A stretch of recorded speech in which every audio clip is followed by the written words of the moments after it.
Hello, everybody. Welcome to your final week of home learning. You've made it. We are so proud of you. As a result, what we thought we'd do for guided reading this week is you guys can sit back, relax, and enjoy a chapter a day of Who Let the Gods Out from me, Ms. Rutherford. There'll still be a couple of chapters left to be finished, but that will be an option for you when we return back to school in term 3. So, chapter 19. Be careful what you wish for. By Monday morning, Elliot was starting to appreciate living with a cowshed full of immortals. In a single day, Hestia, the goddess of the hearth, had transformed Elliot's tatty farm into a home that looked like it had jumped out of the pages of a magazine. Some changes were simply the result of a good eye for interior design. The peeling walls were covered in fresh coats of bright paint, sumptuous fabrics covered the plush new sofas and armchairs, and the bedrooms now had enormous fluffy beds that sank a foot when you lay on them. Other alterations, however, suggested that this was no average DIY job. The bathroom had a shower that flowed like a warm, scented waterfall, with a bathtub permanently filled with hot, bubbly water that was big enough to swim in. Even the toilets played a Mozart piano concerto when you sat on them. But Elliot's favourite changes were in the kitchen, which boasted a self-emptying dishwasher, a machine that dried, ironed and folded clothes before spiriting them back into their drawers, and, Elliot's personal favourites, a fridge and a kitchen cupboard that always contained exactly what you wanted to eat. Josie had accepted Elliot's explanation that some friends were staying to help with the farm, even when Virgo had staggered into the kitchen under a tomato the size of a satellite dish, or when Hestia transformed their black and white TV into a flat-screen plasma with that expensive games console Elliot had fancied. If anything, Elliot thought Mum seemed better for having the gods around, chatting to her about life on the farm, and none of them batted an eyelid when she asked the same question several times or forgot something they'd just told her. It was a huge relief that someone could watch her while he was at school, and, for the first time in ages, Elliot was feeling the benefits of having some help. But no matter how great the house looked, he was still going to lose it unless he could find £20,000 by Friday. There had been no word from Hermes, and without the Earthstone, Elliot had no idea how he was going to conjure up the money. He wondered if he should confide in the gods. He was running out of time. Could he trust them? Elliot didn't know for sure. Until he did, it was safer to stay quiet. While the cowshed was alive with Hestia's building works, much to Bessie's amusements, and Hephaestus was working on the new fence, the other Olympians came up to the farmhouse for breakfast, which would have fed a small army for a week. As Virgo was coming to school with Elliot, Athene had woven 2 perfect Brismore uniforms, consigning Elliot's tatty old one to the dustbin. I intend to make the most of this opportunity to broaden my mind, said Virgo, admiring herself in her new uniform. Try a microscope, said Elliot, tucking into his 3rd bacon sandwich. With Josie having a lie-in, Aphrodite doing his paper round in her car, some extra sleep, and the fullest stomach Elliot could remember, he felt in pretty decent shape for a Monday morning. Until there was an irritating knock at the door. "Cooey!" trilled the unmistakable whinny of Patricia Porchley Plum. "Hello, Mrs. Porchley Plum," groaned Elliot. "Can't chat now, I was just... Goodness, it's busy around here," smiled Patricia with her dead eyes. "It's like Clapham Junction. That is still a train station, isn't it? I always take taxis. Public transport is so... public." "Yes, we're having some home improvements," said Elliot, transforming... Sorry, I've lost my place. Said Elliot, quickly turning Patricia around so she couldn't see the dishwasher frisbeeing plates back into the cupboard. "But I have to get to school." "Of course, my little bookums," said Patricia. "I just wanted a quick word with Mumsy Pops." She's..." started Elliot. "Lucky to have such a foxy friend," drawled Zeus, wiggling his eyebrows. "And who is this?" she asked with another empty smile. "I'm Elliot's uncle," said Zeus smoothly. "I'm a plumber called Bob." "Well, Bob," said Patricia, "I was hoping to catch..." Elliot shook his head behind her back to warn Zeus she was dangerous. Zeus winked discreetly and ushered Patricia out of the house. Drat and double balderdash, he smiled, shutting the door firmly behind them. Josie's away for the day. Away? Said Patricia, a fraction too high. Wherever has she gone? Shopping, lied Zeus effortlessly. Heaven help her credit card. Hephaestus, how are you coming along with that fence? I'll be done by lunchtime, grumbled the blacksmith, heaving a fence post into place. Marvellous, said Zeus to Patricia, tucking her reluctant arm into the crook of his elbow. You can't be too careful these days. Never know who might want to get in. Quite, said Patricia, as she was half dragged up the path and out of the gate. If you could let Josie know I called. Of course, said Zeus, his eyes narrowing. Mind how you go. You too, said Patricia, her eyes narrower still, as Elliot and Virgo brushed past her to set off over the fields to school. Zeus had secured Virgo's place at Brismore with a phone call to call me Graham early that morning, pretending to be the headmaster of a prestigious girls' boarding school. He spun a story that Virgo is Elliot's cousin, a brilliant student who had just moved into the area and needed to continue her schooling. Clutching the certificates that Aphrodite had expertly forged, Elliot and Virgo walked up Brismore's grand driveway. You need to keep a low profile today, said Elliot.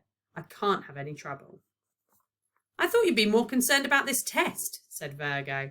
I've been studying all night and I still don't think I can possibly pass it.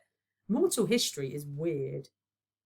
Thing is, said Elliot smugly, thinking of the wishing pearl in his rucksack, you've either got it or you haven't. Got what? Said Virgo suspiciously, as Elliot swaggered towards the school. Morning, Mr. Boyle, he said to the teacher, squeezing out of a compact car that smelt like old fish. Be quiet, Hooper, sneered Boyle as he finally freed his backside from the door frame. Who's this? This is my cousin, Anna Hooper, said Virgo moodily, unhappy with the mortal name Zeus had chosen for her. Ugh, another Hooper. Just what we need, said Boyle unpleasantly. Well, Miss Hooper, clearly there are a few things you need to learn about the Brismore rules. Excellent. I always follow the rules, nodded Virgo. Unless you change your hair colour by tomorrow, you'll earn yourself a detention. Whatever's wrong with my hair? Asked Virgo, running her hands through her long silver locks. Silver hair is against the Brismore rules, pronounced Boyle. Then the Brismore rules are ridiculous, said Virgo plainly, making Mr. Boyle gasp at her blasphemy. I have no more control over my hair colour than you do over your hair loss. How dare you? Exploded Boyle. Don't mind my cousin, sir, said Elliot, steering Virgo away. She's from a long way away. Where she comes from, baldness is a sign of greatness. Know it, Virgo started. Nice to see you, sir, called Elliot. I'll be watching you today, Hooper, Boyle shouted. Both of you. Great way to keep a low profile, sighed Elliot, as they made their way into school. What a funny little man, said Virgo. Is he always that much of a Minotaur drop-in, or was today a special occasion? Nah, said Elliot. He's always like that. Hates my guts. Why? Asked Virgo. What have your guts done to him? He doesn't like anyone who thinks for themselves, said Elliot. And it's possible that last year I sowed sardines into his car seats. But he's determined to get me kicked out, and I can't start a new school. They'd ask too many questions about Josie, Mum, said Virgo quietly. Athene explained it to me. Mortal children aren't allowed to remain with suboptimal parents. You have a gift with words, said Elliot, but Boyle needn't worry. These exams will get rid of me. He knows I'll never get 85%. All the more reason to prove him wrong, Virgo said. Absolutely, he grinned, tapping his rucksack. Elliot and Virgo walked to the exam hall, where a straggle of fellow pupils were trembling outside, clearly exhausted after a sleepless night of frantic study. Suckers, Elliot muttered, as Brainy Bryony burst into tears and her boyfriend, Drippy Dominic, was sick in a waste paper bin. The waft of old vegetable soup announced that Boyle had arrived. The sad gaggle of students trudged into the hall, holding their breath to walk beneath Boyle's smelly armpit as he held the door to count them all in. When they'd taken their seats, Boyle slammed an exam paper down on each individual's desk, delighting in making his petrified students jump as the thuds ricocheted around the hall. "You have 1 hour," he announced with a ghoulish grin. "You may begin." Elliot watched scornfully as his classmates whipped over their papers in horror and started furiously scribbling away. Elliot casually turned over his test. He didn't have a clue how to answer a single question. But then he didn't have to. He waited until the patrol and Mr. Boyle had walked past his desk. "I wish," he whispered as quietly as he could, "to pass this test." There was a tiny tinkling from his rucksack.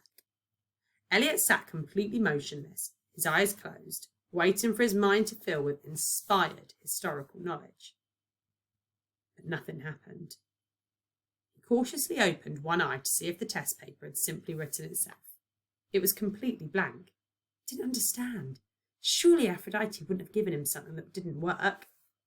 Suddenly, Elliot's hands snapped to his desk and grabbed hold of his paper. He darted his head around to check that Mr. Boyle hadn't noticed, but the history teacher was too busy looming over tearful Bryony, narrowly missing Dominic's second puddle of vomit. Elliot didn't get it. How was this going to pass the test? He tried to let go of the paper, but he no longer appeared to have any command over his hands. "What are you doing?" hissed Virgo, seeing Elliot shake next to her. "I don't know," whispered Elliot. "I can't help it."